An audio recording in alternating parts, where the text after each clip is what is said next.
escreveu o evangelista Lucas, capítulo de número 24, a partir do versículo 13.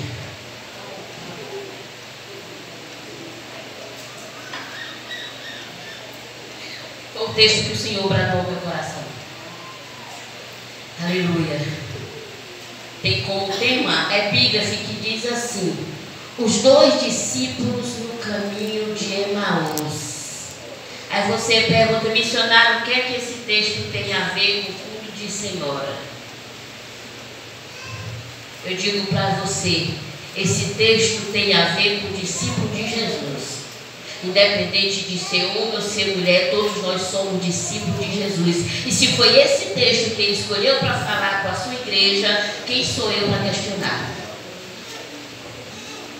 Versículo de número 13 vai dizer assim: e eis que no mesmo dia iam dois deles para uma aldeia que distava de Jerusalém 60 estádios, cujo nome era Emaús. Iam falando entre si de tudo aquilo que havia sucedido. E aconteceu que, indo eles falando entre si e fazendo perguntas um ao outro, o mesmo Jesus se aproximou e ia com eles. Mas os olhos deles estavam como que fechados para que não conhecessem. E ele lhes disse: que palavras são essas que caminhando trocais entre vós, e por que estáis tristes? Versículo 18. E respondendo um, cujo nome era Cleopas, disse-lhe: és tu só peregrina em Jerusalém e não sabe as coisas que nela têm sucedido nesses dias? E ele lhes disse: quais? E eles lhe disseram: as que dizem respeito a Jesus o Nazareno, que foi um profeta poderoso em obra e palavras diante de Deus e de todo o povo. E como os principais dos sacerdotes e os príncipes o entregaram à condenação de morte e o crucificaram. E nós esperávamos que fosse ele o que remisse Israel, mas agora, com tudo isso, e já hoje, o terceiro dia, desde que essas coisas aconteceram. E é verdade que também algumas mulheres dentre nós nos maravilharam, as quais de madrugada foram ao sepulcro, e não achando o seu corpo, voltaram dizendo que também tinham visto uma visão de anjos que dizem que ele vive. E alguns dos que estavam conosco foram ao sepulcro e acharam ser assim como as mulheres haviam dito, porém não viram. E ele lhes disse: honestos e tardos de coração, para crer tudo o que os profetas disseram. Porventura não convinha que o Cristo padecesse essas coisas e entrasse na sua glória? E começando por Moisés e por todos os profetas, explicava-lhes o que deles se achava em todas as escrituras. E chegando à aldeia onde iam, e ele fez como quem iam para mais longe. E eles o constrangeram, dizendo: fica conosco, porque já é tarde e já declinou o dia. E entrou para ficar com eles.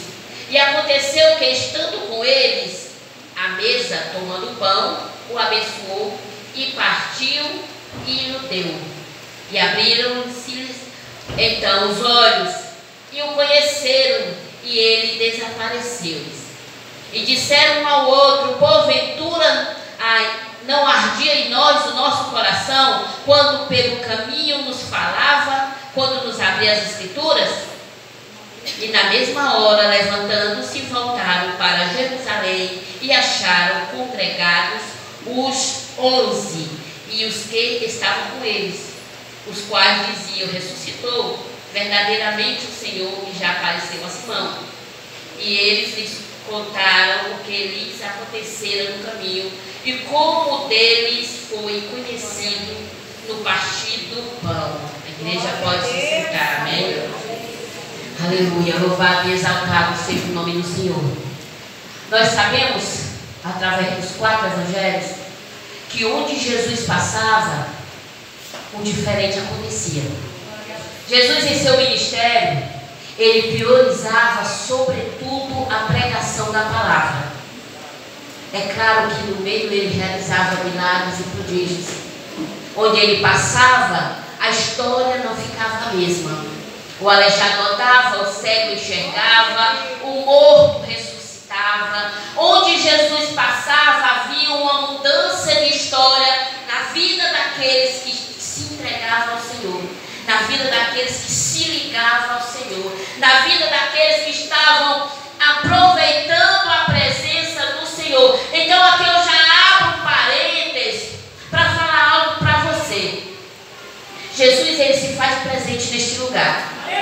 Se você necessita do milagre, seja uma dessas pessoas que aproveita a presença. Seja uma dessas pessoas que, como o cego Bartimeu, começou a clamar e chamar a atenção do mestre. A Bíblia vai dizer que quando ele ia saindo de Jericó, um cego estava sentado à beira do caminho. E ele percebeu que era Jesus. E ele começou a clamar por Jesus. E Jesus é tão tremendo, de um poder tão tremendo, que mesmo na sua grandeza, mesmo como Deus, Jesus tinha humildade. E ele além dele mudar a história da pessoa, ele ainda dava o direito da pessoa escolher. Ele chega para o cego e diz assim: o que queres que eu te faça?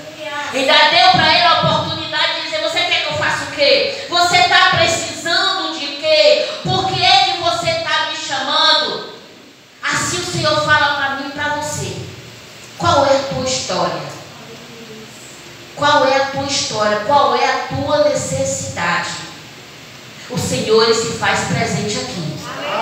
Então não fica de boca fechada, mas como o cego Bartimeu, clama ao Senhor, chama a atenção do mestre, porque ele está aqui. Em Apocalipse 2 vai dizer que Jesus, ele anda no meio dos 7 castiçais de ouro, no meio das igrejas.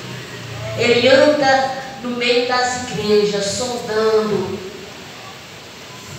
para exortar, para abençoar, para fazer promessa. De repente o Senhor está passando aí pertinho de você, sondando, conhecendo as tuas necessidades. A Bíblia vai dizer que Jesus, ele sabia dos pensamentos. Quando ele ia operar o milagre, ele sabia que os escribas estavam lá para procurar algo que acusar. E a Bíblia vai dizer assim: e Jesus, conhecendo os seus pensamentos, Jesus sabe qual é a tua história.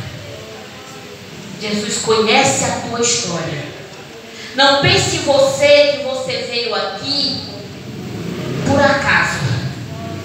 Você tinha a oportunidade de estar em qualquer lugar. Você veio por aqui, não é porque você é um super crente, porque você eu sou um crente que tem um compromisso com a obra. Você veio aqui porque o próprio Espírito Santo trouxe você até aqui. Deus, ele tem contemplado a tua história. 1000 empecilhos têm aparecido para o cego não estar na casa do Senhor, porque o inimigo, ele tem investido pesado para parar a igreja.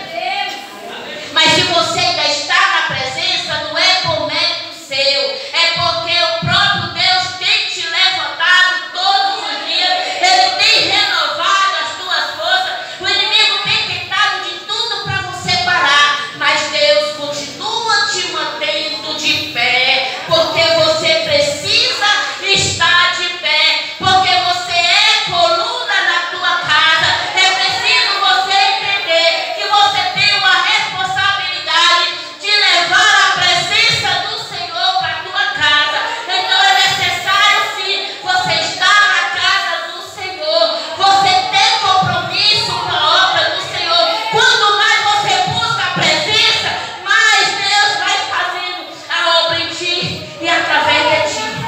Esse é o Deus que nós servimos. Somos assim, tudo errado, cheio de defeitos, cheio de falhas, mas Ele nos ama desse jeito, exatamente como a gente é, e Ele não desiste de nenhum de nós. A Bíblia vai dizer que os discípulos dele, estavam indo embora. Jesus vai buscar eles lá no meio do caminho.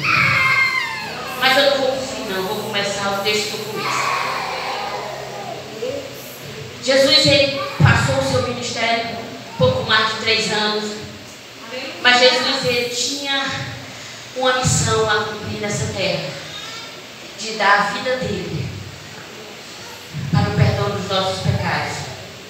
Nós não tínhamos condição nenhuma de ir para o céu por nós mesmos. Nós nascemos do pecado, fomos gerados do pecado. Em Hebreus 9:27 vai dizer que a todos é permitido morrer apenas uma vez, depois daí segue-se o juízo.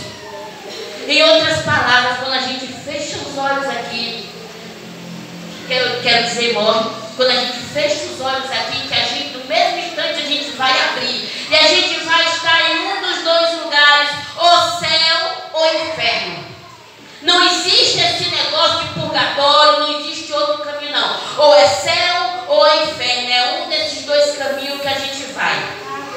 A única maneira de a gente escapar do inferno é só aceitando o sacrifício que Jesus fez na cruz. Deus, no seu infinito amor, Deus enviou o seu único filho para morrer por nós na cruz, para o perdão dos pecados. A única maneira que a gente pode escapar do inferno é quando a gente aceita esse sacrifício que Jesus fez. Quando a gente aceita Jesus como o único e suficiente Salvador das nossas vidas, neste momento nós somos lavados e remidos de todo o pecado. Nós passamos a estar com os nossos nomes escritos no livro da vida. Aí sim, a gente precisa continuar na presença, mas não é só aceitar Jesus que a vitória já está ganha, não. A gente precisa ser trabalhado. A gente vai aprender através das Escrituras, quando a gente aceita Jesus, aquele inimigo que estava trabalhando em nós, ele sai. E nosso corpo passa a ser morada do Espírito Santo. Nós somos uma casa. Ou mora o Espírito Santo, ou mora Satanás. Nós passamos, quando a gente aceita Jesus, nosso corpo passa a ser morada do Espírito Santo. Agora não pense você que ele saiu, ele vai desistir. Não. Ele vai continuar tentando você a sair da presença. E o que é que ele vai fazer? Ele vai fazer você não ter tempo para orar. Vai arranjar ocupação para você estar fazendo o dia todo, para você não ter tempo para ler a palavra. E sem perceber, você acaba se afastando da presença. Porque nós precisamos nos alimentar. A gente toma café da manhã, a gente almoça, a gente merenda, a gente janta. O nosso corpo precisa. Se a gente parar de fazer isso, a gente vai ficar fraco, a gente vai adoecer e a gente vai morrer. A mesma coisa é nossa alma. Se a gente não orar, não ler a palavra, não buscar a presença, nossa alma não vai estar sendo alimentada. E a gente vai ficar fraco. A gente vai adoecer a nossa alma. E ela vai morrer. E o inimigo, ele quer só isso. Ele quer nos distrair. Ele não pode nos destruir. Então, o que ele vai fazer? Ele vai nos distrair, para a gente não ter tempo para buscar a presença. E esses últimos dias, nós necessitamos buscar mais a presença, porque estamos vivendo dias maus. A Bíblia vai dizer que Jesus, ele foi ensinando os discípulos tudo o que era para fazer. Os discípulos acompanhavam Jesus nas pregações. O discípulo acompanhava Jesus, via tudo que Jesus fazia, os milagres. Ainda tinha discípulo que não cria que Jesus era o Messias. Esses dois discípulos aqui, ele vai dizer que Jesus era um profeta, um homem usado por Deus. Eles estavam na presença, acompanhavam Jesus para onde Jesus ia, mas eles não conheciam verdadeiramente o Mestre. Ele não conhecia verdadeiramente o Mestre. E o perigo que tem de a gente não ter